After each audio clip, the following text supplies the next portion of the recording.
नमस्कार दोस्तों। प्रस्तुत है मुंशी प्रेमचंद जी के द्वारा लिखी कहानी कायर।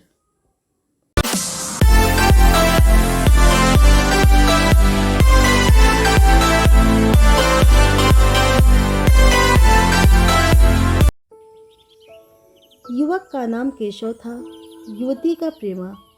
दोनों एक ही कॉलेज के और एक ही क्लास के विद्यार्थी थे। केशव नए विचारों का युवक था, जात पात के बंधनों का विरोधी। प्रेमा पुराने संस्कारों की कायल थी, पुरानी मर्यादाओं और प्रथाओं में पूरा विश्वास रखने वाली। लेकिन फिर भी दोनों में गाढ़ा प्रेम हो गया था और यह बात सारे कॉलेज में मशहूर थी। केशव ब्राह्मण होकर भी वैश्य कन्या प्रेमा से विवाह करके अपना जीवन सार्थक करना चाहता था। उसे अपने माता पिता की परवाह न थी, कुल मर्यादा का विचार भी उसे स्वांग सा लगता था। उसके लिए सत्य कोई वस्तु थी तो प्रेम थी, किंतु प्रेमा के लिए माता पिता और कुल परिवार के आदेश के विरुद्ध एक कदम बढ़ाना भी असंभव था। संध्या का समय है। विक्टोरिया पार्क के एक निर्जन स्थान में दोनों आमने सामने हरियाली पर बैठे हुए हैं। सैर करने वाले एक एक करके विदा हो गए, किंतु ये दोनों अभी वहीं बैठे हुए हैं। उनमें एक ऐसा प्रसंग छिड़ा हुआ है जो किसी तरह समाप्त नहीं होता। केशव ने झुंझलाकर कहा, इसका अर्थ यह है कि तुम्हें मेरी परवाह नहीं है। प्रेमा ने उसको शांत करने की चेष्टा करके कहा, तुम मेरे साथ अन्याय कर रहे हो केशव, लेकिन मैं इस विषय को माता पिता के सामने कैसे छेड़ूं, यह मेरी समझ में नहीं आता। वे लोग पुरानी रूढ़ियों के भक्त हैं। मेरी तरफ से कोई ऐसी बात सुनकर मन में जो जो शंकाएं होंगी उनकी तुम कल्पना कर सकते हो। केशव ने उग्र भाव से पूछा, तो तुम भी उन्हीं पुरानी रूढ़ियों की गुलाम हो? प्रेमा ने अपनी बड़ी बड़ी आंखों में मृदु स्नेह भरकर कहा, नहीं, मैं उनकी गुलाम नहीं हूँ, लेकिन माता पिता की इच्छा मेरे लिए और सब चीज़ों से अधिक मान्य है। तुम्हारा व्यक्तित्व तो कुछ नहीं है, ऐसा ही समझ लो। मैं तो समझता था कि ये ढकोसले मूर्खों के लिए ही हैं, लेकिन अब मालूम हुआ कि तुम जैसी विदुषियाँ भी उनकी पूजा करती हैं।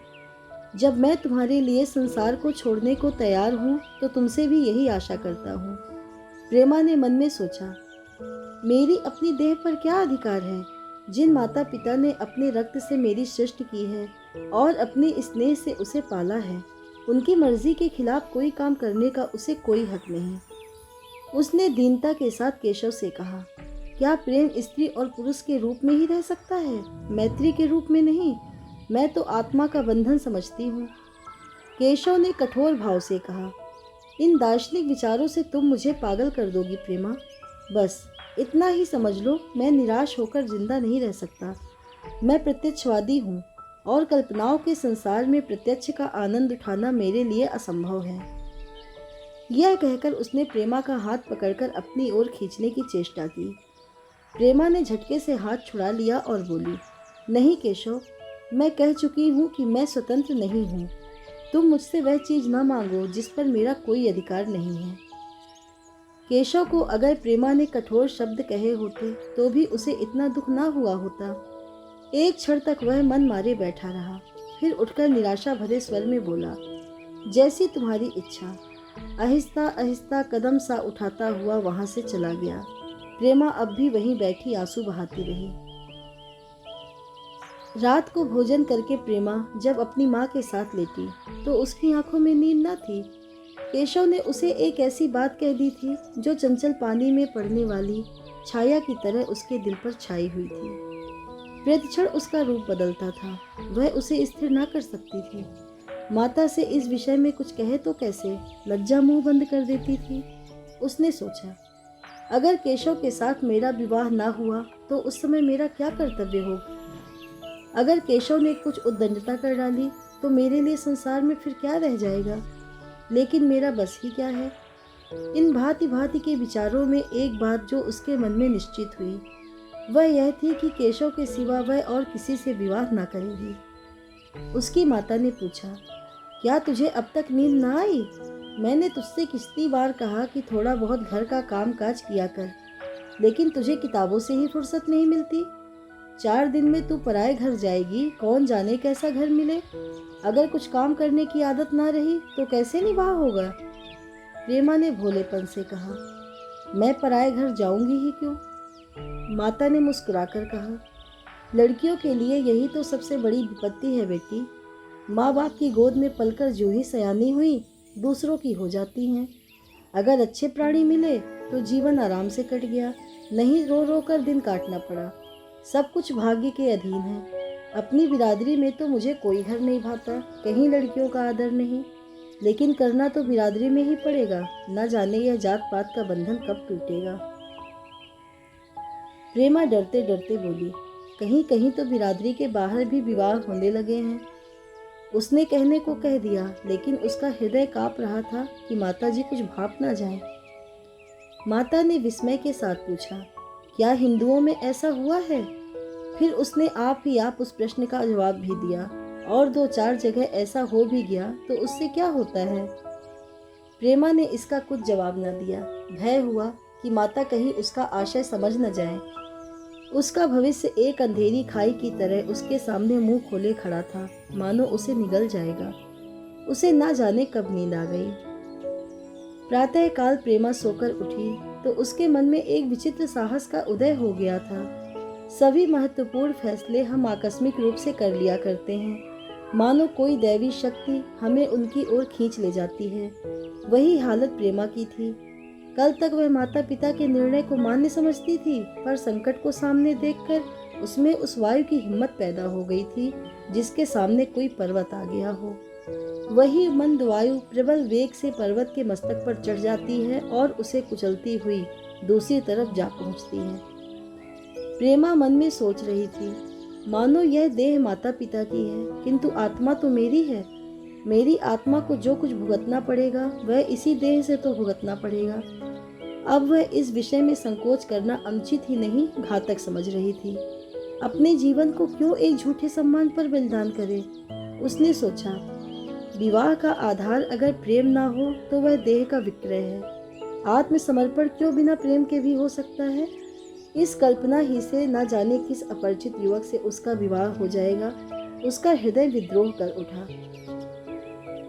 वह अभी नाश्ता करके कुछ पढ़ने जा रही थी कि उसके पिता ने प्यार से पुकारा, मैं कल तुम्हारे प्रिंसिपल के पास गया था, वे तुम्हारी बड़ी तारीफ कर रहे थे। प्रेमा ने सरल भाव से कहा, आप तो यूं ही कहा करते हैं। नहीं, सच। यह कहते हुए उन्होंने अपनी मेज की दराज खोली और मखमली चौकों में जड़ी हुई एक तस्वीर निकालकर उसे दिखाते हुए बोले, यह लड़का ICS के इम्तिहान में प्रथम आया है, इसका नाम तो तुमने सुना होगा। बूढ़े पिता ने ऐसी भूमिका बांध दी थी कि माँ उसका आशय ना समझ सकी, लेकिन प्रेमा भाप गई। उसका मन तीर की भांति लक्ष्य पर जा पहुंचा।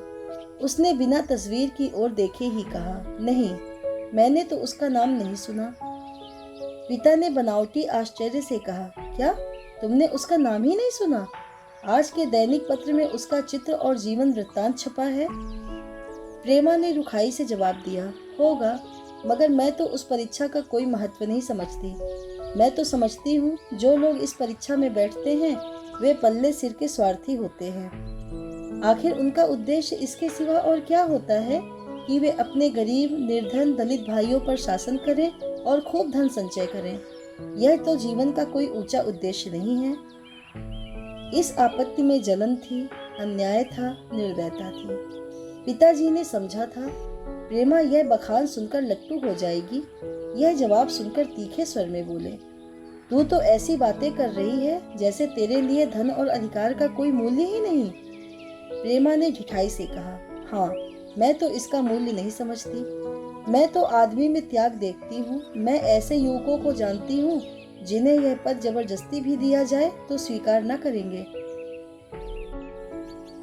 पिता ने उपहास के ढंग से कहा, यह तो आज मैंने नई बात सुनी। मैं तो देखता हूँ कि छोटी छोटी नौकरियों के लिए लोग मारे मारे फिरते हैं। मैं जरा उस लड़के की सूरत देखना चाहता हूँ जिसमें इतना त्याग हो। मैं तो उसकी पूजा करूँगा। शायद किसी दूसरे अवसर पर यह शब्द सुनकर प्रेमा लज्जा से सिर झुका लेती, पर इस समय उसकी दशा उस सिपाही की सी थी जिसके पीछे गहरी खाई हो। आगे बढ़ने के सिवा उसके लिए और कोई मार्ग न था। अपने आवेश को संयम से दबाती हुई, आंखों में विद्रोह भरे, वह अपने कमरे में गई और केशव के कई चित्रों में से वह एक चित्र चुनकर लाई जो उसकी निगाह में सबसे खराब था और पिता के सामने रख दिया। बूढ़े पिताजी ने चित्र को उपेक्षा के भाव से देखना चाहा, लेकिन पहली दृष्टि ही में उसने उन्हें आकर्षित कर लिया। ऊंचा कद था और दुर्बल होने पर भी उसका गठन स्वास्थ्य और संयम का परिचय दे रहा था। मुख पर प्रतिभा का तेज न था, पर विचारशीलता का कुछ ऐसा प्रतिबिंब था जो उसके मन में विश्वास पैदा करता था। उन्होंने उस चित्र की ओर देखते हुए पूछा, यह किसका चित्र है? प्रेमा ने संकोच से सिर झुकाकर कहा, यह मेरे ही क्लास में पढ़ते हैं। अपनी ही बिरादरी का है? प्रेमा की मुख मुद्रा धूमिल हो गई। इसी प्रश्न के उत्तर पर उसकी किस्मत का फैसला हो जाएगा। उसके मन में पछतावा हुआ कि व्यर्थ में मैं इस चित्र को यहाँ लाई। उसमें एक क्षण के लिए जो दृढ़ता आई थी, वह इस पैने प्रश्न के सामने कातर हो उठी। दबी हुई आवाज में बोली, जी नहीं, वह ब्राह्मण है। और यह कहने के साथ ही क्षुब्ध होकर कमरे से निकल गई, मानो यहाँ की वायु में उसका गला घुटा जा रहा हो, और दीवार की आड़ में होकर रोने लगी। लाला जी को तो पहले ऐसा क्रोध आया कि प्रेमा को बुलाकर साफ साफ कह दे, यह असंभव है। वे उसी गुस्से में दरवाजे तक आए, लेकिन प्रेमा को रोते देखकर नम्र हो गए। इस युवक के प्रति प्रेमा के मन में क्या भाव थे, यह उनसे छिपा ना रहा। वे स्त्री शिक्षा के पूरे समर्थक थे, लेकिन इसके साथ ही कुल मर्यादा की रक्षा भी करना चाहते थे। अपनी ही जाति के सुयोग्य वर्ग के लिए अपना सर्वस्व अर्पण कर सकते थे, लेकिन उस क्षेत्र के बाहर कुलीन से कुलीन और योग्य से योग्य वर्ग की कल्पना भी उनके लिए असहाय थी। इससे बड़ा अपमान वे सोच ही ना सकते थे। उन्होंने कठोर स्वर में कहा, आज से कॉलेज जाना बंद कर दो। अगर शिक्षा कुल मर्यादा को डुबोना ही सिखाती है तो कुशिक्षा है। प्रेमा ने कातर कंठ से कहा, परीक्षा तो समीप आ गई है। लाला जी ने दृढ़ता से कहा, आने दो, और फिर अपने कमरे में जाकर विचारों में डूब गए। 6 महीने गुजर गए। लाला जी ने घर में आकर पत्नी को एकांत में बुलाया और बोले, जहाँ तक मुझे मालूम है, केशव बहुत ही सुशील और प्रतिभाशाली युवक है। मैं तो समझता हूँ प्रेमा इस शोक में घुल घुल कर प्राण दे देगी। तुमने भी समझाया, मैंने भी समझाया, दूसरों ने भी समझाया, पर उस पर कोई असर ही नहीं होता। ऐसी दशा में हमारे लिए और क्या उपाय है? उनकी पत्नी ने चिंतित भाव से कहा, कर तो दोगे, लेकिन रहोगे कहाँ? ना जाने कहाँ से यह कुलच्छनी मेरी कोख में आई। लाला जी ने भवे सिकोड़ कर तिरस्कार के साथ कहा, यह तो 1000 दफा सुन चुका, लेकिन कुल मर्यादा के नाम को कहाँ तक रोए? चिड़िया का पर खोलकर यह आशा करना कि वह तुम्हारे आंगन में ही फुदकती रहेगी, भ्रम है। मैंने इस पर ठंडे दिल से विचार किया है और इस नतीजे पर पहुंचा हूँ कि हमें इसे स्वीकार कर लेना चाहिए। कुल मर्यादा के नाम पर मैं प्रेमा की हत्या नहीं कर सकता। दुनिया हंसती हो हंसे, मगर वह जमाना बहुत जल्द आने वाला है जब ये सभी बंधन टूट जाएंगे। आज भी सैकड़ों विवाह जात पात के बंधनों को तोड़कर हो चुके हैं। अगर विवाह का उद्देश्य स्त्री और पुरुष का सुखमय जीवन है, तो हम प्रेमा की उपेक्षा नहीं कर सकते हैं। वृद्धा ने क्षुब्ध होकर कहा, जब तुम्हारी यही इच्छा है तो मुझसे क्या पूछते हो? लेकिन मैं कह देती हूँ कि मैं इस विवाह के नजदीक न जाऊंगी, ना कभी इस छोकरी का मुंह देखूंगी। समझ लूंगी जैसे और सब लड़के मर गए, वैसे यह भी मर गई। तो फिर आखिर तुम क्या करने को कहती हो? क्यों नहीं उस लड़के से विवाह कर देते? उसमें क्या बुराई है? वह 2 साल में सिविल सर्विस पास करके आ जाएगा। केशव के पास क्या रखा है? बहुत होगा किसी दफ्तर में क्लर्क हो जाएगा। और अगर प्रेमा प्राण हत्या कर ले तो कर ले। तुम उसे और भी सह देते हो। जब उसे हमारी परवाह नहीं है तो हम उसके लिए अपने नाम को क्यों कलंकित करें? प्राण हत्या करना कोई खेल नहीं है, यह सब धमकी है। मन घोड़ा है, जब तक उसे लगाम न दो पूंछ पर हाथ भी न रखने देगा। जब उसके मन का यह हाल है तो कौन कहे केशव के साथ ही जिंदगी भर निवाह करेगी। जिस तरह आज उससे प्रेम है, उसी तरह कल दूसरे से हो सकता है। तो क्या पत्ते पर अपना मांस बिकवाना चाहते हो? लाला जी ने स्त्री को प्रश्न सूचक दृष्टि से देखकर कहा, और अगर वह कल खुद जाकर केशव से विवाह कर ले तो तुम क्या कर लोगी? फिर तुम्हारी कितनी इज्जत रह जाएगी। वह चाहे संकोचवश या हम लोगों के लिहाज से यूं ही बैठी रहे, पर यदि जिद पर कमर बांध ले तो हम तुम कुछ नहीं कर सकते। इस समस्या का ऐसा भीषण अंत भी हो सकता है, यह इस वृद्धा के ध्यान में भी न आया था। यह प्रश्न बम के गोली की तरह उसके मस्तक पर गिरा। एक क्षण तक वह अवाक बैठी रह गई, मानो इस आघात ने उसकी बुद्धि की धज्जियां उड़ा दी हो।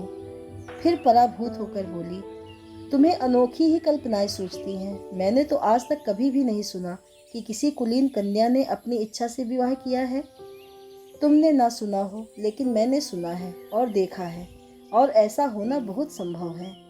जिस दिन ऐसा होगा उस दिन तुम मुझे जीती ना देखोगे। मैं यह नहीं कहता कि ऐसा होगा ही, लेकिन होना संभव है।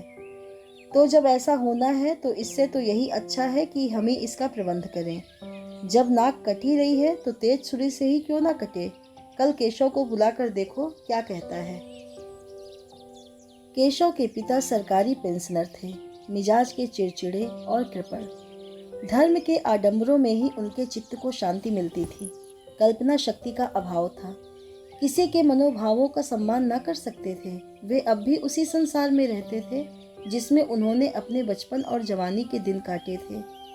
नवयुग की बढ़ती हुई लहर को वे सर्वनाश कहते थे, और कम से कम अपने घर को दोनों हाथों और दोनों पैरों का जोड़ लगाकर उसे बचाए रखना चाहते थे। इसलिए जब एक दिन प्रेमा के पिता उसके पास पहुंचे और केशव से प्रेमा के विवाह का प्रस्ताव किया, तो बूढ़े पंडित जी अपने आप में न रह सके। धुंधली आंखें फाड़ कर बोले, आप भंग तो नहीं खा गए हैं? इस तरह का संबंध और चाहे जो कुछ हो, विवाह नहीं है। मालूम होता है आपको भी नए जमाने की हवा लग गई। बूढ़े बाबूजी ने नम्रता से कहा, मैं खुद ऐसा संबंध पसंद नहीं करता। इस विषय में मेरे भी यही विचार है जो आपके, पर बात ऐसी आ पड़ी है कि मुझे विवश होकर आपकी सेवा में आना पड़ा। आजकल के लड़के और लड़कियां कितने स्वेच्छाचारी हो गए हैं, यह तो आप जानते ही हैं। हम बूढ़े लोगों के लिए अब अपने सिद्धांतों की रक्षा करना कठिन हो गया है। मुझे भय है कि कहीं ये दोनों निराश होकर अपनी जान पर न खेल जाएं। बूढ़े पंडित जी जमीन पर पांव पटकते हुए गरज उठे, आप क्या कहते हैं साहब? आपको शर्म नहीं आती? हम ब्राह्मण हैं, और ब्राह्मणों में भी कुलीन। ब्राह्मण कितने ही पतित हो गए हों, इतने मर्यादा शून्य नहीं हुए हैं कि बनिए बक्कालों की लड़की से विवाह करते फिरें। जिस दिन कुलीन ब्राह्मणों में लड़कियां न रहेंगी, उस दिन यह समस्या उपस्थित हो सकती है।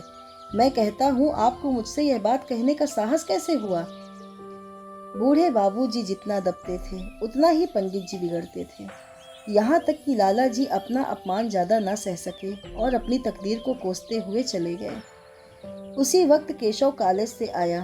पंडित जी ने उसे तुरंत बुलाकर कठोर कंठ से कहा, मैंने सुना है तुमने किसी बनिए की लड़की से अपना विवाह निश्चित कर लिया है। यह खबर कहाँ तक सही है? केशव ने अनजान बनकर पूछा, आपसे किसने कहा? किसी ने कहा। मैं पूछता हूँ, यह बात ठीक है या नहीं? अगर ठीक है और तुमने अपनी मर्यादा को डुबाना निश्चित कर लिया है, तो तुम्हारे लिए हमारे घर में कोई स्थान नहीं। तुम्हें मेरी कमाई का एक धेला भी नहीं मिलता। मेरे पास जो कुछ है वह मेरी अपनी कमाई है। मुझे अख्तियार है कि मैं जिसे चाहूँ दूँ। तुम यह अनीति करके मेरे घर में कदम नहीं रख सकते। केशव पिता के स्वभाव से परिचित था। प्रेमा से उसे प्रेम था। वह गुप्त रूप से प्रेमा से विवाह कर लेना चाहता था। बाप हमेशा तो बैठे ना रहेंगे। माता के स्नेह पर उसे विश्वास था। उस प्रेम की तरंग में वह सारे कष्टों को झेलने के लिए तैयार मालूम होता था। लेकिन जैसे कोई कायर सिपाही बंदूक के सामने जाकर हिम्मत खो बैठता है और कदम पीछे हटा लेता है, वही दशा केशव की हुई। वह साधारण युवकों की तरह सिद्धांतों के लिए बड़े बड़े तर्क कर सकता था, जवान से उनमें अपनी भक्ति की दुहाई दे सकता था, लेकिन इसके लिए यातनाएं झेलने की सामर्थ्य उसमें न थी। अगर वह अपनी जिद पर अड़ा और पिता ने भी अपनी टेक रखी, तो उसका कहाँ ठिकाना लगेगा? उसका जीवन ही नष्ट हो जाएगा। उसने दबी जबान से कहा, जिसने आपसे यह कहा है बिल्कुल झूठ कहा है। पंडित जी ने तीव्र नेत्रों से देखकर कहा, तो यह खबर बिल्कुल गलत है? जी हाँ, बिल्कुल गलत। तो तुम आज ही इसी वक्त उस बनिए को खत लिख दो और याद रखो कि अगर इस तरह की चर्चा फिर कभी उठी तो तुम्हारा बड़ा शत्रु होऊंगा। बस जाओ। केशव और कुछ ना कह सका। वह यहाँ से चला तो ऐसा मालूम होता था कि पैरों में दम नहीं है। दूसरे दिन प्रेमा ने केशव के नाम यह पत्र लिखा। प्रिय केशव, तुम्हारे पूज्य पिताजी ने लाला जी के साथ जो अशिष्ट और अपमानजनक व्यवहार किया है, उसका हाल सुनकर मेरे मन में बड़ी शंका उत्पन्न हो रही है। शायद उन्होंने तुम्हें भी डांट फटकार बताई होगी। ऐसी दशा में मैं तुम्हारा निश्चय सुनने के लिए विकल हो रही हूँ। तुम्हारे साथ रहकर हर तरह का कष्ट झेलने को तैयार हूँ। मुझे तुम्हारे पिताजी की संपत्ति का मोह नहीं है। मैं तो केवल तुम्हारा प्रेम चाहती हूँ और उसी में प्रसन्न हूँ। आज शाम को यहाँ आकर भोजन करो। दादा और माँ दोनों तुमसे मिलने के लिए बहुत इच्छुक हैं। मैं वह स्वप्न देखने में मग्न हूँ जब हम दोनों उस सूत्र में बंध जाएंगे जो टूटना नहीं जानता, जो बड़ी से बड़ी आपत्ति में भी अटूट रहता है। तुम्हारी प्रेमा। संध्या हो गई और इस पत्र का कोई जवाब न आया। उसकी माता बार बार पूछती थी, केशव आए नहीं? बूढ़े लाला भी द्वार की ओर आंख लगाए बैठे थे। यहाँ तक कि रात के 9 बज गए, पर ना तो केशव आए ना उनका पत्र। प्रेमा के मन में भांति भांति के संकल्प विकल्प उठ रहे थे। कदाचित उन्हें पत्र लिखने का अवकाश न मिला होगा या आज आने की फुर्सत न मिली होगी। कल अवश्य आ जाएंगे। केशव ने पहले उसके पास जो प्रेम पत्र लिखे थे उन सबको उसने फिर पढ़ा। उनके एक एक शब्द से कितना अनुराग टपक रहा था, उनमें कितना कंपन था, कितनी विकलता, कितनी तीव्र आकांक्षा। फिर उसे केशव के वे वाक्य याद आए जो उसने सैकड़ों ही बार कहे थे। कितनी बार वह उसके सामने रोया था। इतने प्रमाणों के होते हुए निराशा के लिए कहाँ स्थान था। मगर फिर भी सारी रात उसका मन जैसे सूली पर टंगा रहा। प्रातःकाल केशव का जवाब आया। प्रेमा ने कांपते हुए हाथों से पत्र लेकर पढ़ा। पत्र हाथ से गिर गया। ऐसा जान पड़ा मानो उसकी देह का रक्त स्थिर हो गया हो। लिखा था, मैं बड़े संकट में हूँ कि तुम्हें क्या जवाब दूँ। मैंने इधर इस समस्या पर खूब ठंडे दिल से विचार किया है और इस नतीजे पर पहुँचा हूँ कि वर्तमान दशाओं में मेरे लिए पिता की आज्ञा की उपेक्षा करना दुस्सह है। मुझे कायर न समझना, मैं स्वार्थी भी नहीं हूँ, लेकिन मेरे सामने जो बाधाएं हैं उन पर विजय पाने की शक्ति मुझमें नहीं है। पुरानी बातों को भूल जाओ। उस समय मैंने इन बाधाओं की कल्पना ना की थी। प्रेमा ने एक लंबी, गहरी, जलती हुई सांस खींची और उस खत को फाड़कर फेंक दिया।